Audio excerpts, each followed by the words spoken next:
आज दिनांक 18 मे. आजच्या प्रवचनाचा विषय वृत्ती भगवंताच्या ठिकाणी स्थिर ठेवावी.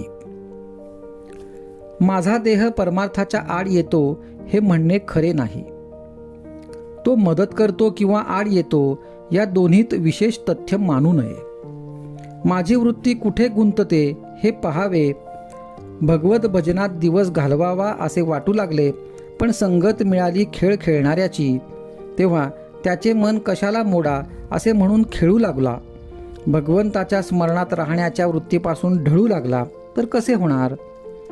आईने आजवर खस्ता खाल्ल्या, लहानाचे मोठे केले. तीच आई लग्न झाल्यावर विषयाच्या आड येऊ लागली आणि म्हणून वैऱ्यासारखी वाटू लागली. वास्तविक दोघांच्याही देहात फरक होण्यासारखे असे काहीच झाले नाही, पण वृत्तीत बदल झाला. विषयातच मी गुंतून राहू लागलो. याला काय करावे.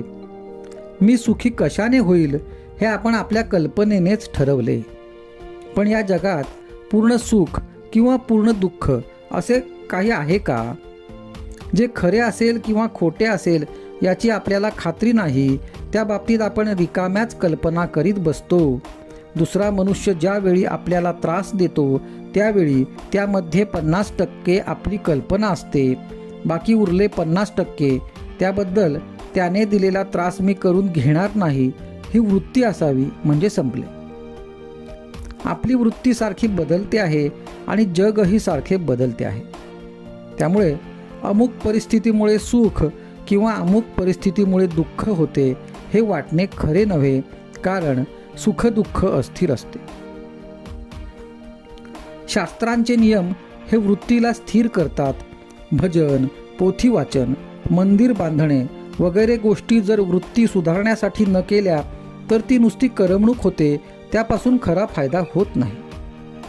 आगगाडी रोज काशीला जाते, पण तिला काशी यात्रा घडत नाही. यात्रा घडते ती आत बसलेल्या लोकांना. गंगा स्नान, विश्वेश्वराचे दर्शन वगैरे आतल्या लोकांना घडते. त्याचप्रमाणे देहाने नुसता पूजापाठ वगैरे करून परमार्थ घडत नाही. आपली वृत्ती भगवंताच्या ठिकाणी चिकटली पाहिजे. भगवंताचे रूप सारखे समोर ठेवता येणार नाही, पण त्याचे रूप लक्षात आले नाही तरी आपण त्याचे नाम घेतो हे लक्षात राहिले तर वृत्ती सुधारेल. आपल्या डोळ्यात अगदी बारीक कण गेला तरी तो खुपतो, त्याहीपेक्षा वृत्ती सूक्ष्म असते.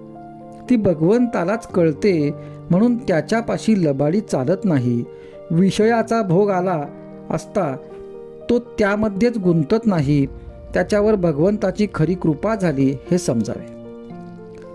भगवंतापासून वेगळे न राहणे, त्याचे विस्मरण न होऊ देणे, त्याच्या स्मरणात राहणे, त्याच्या नामाने राहणे, यात खरे समाधान, शांती आणि सुख आहे. आजचा सुविचार.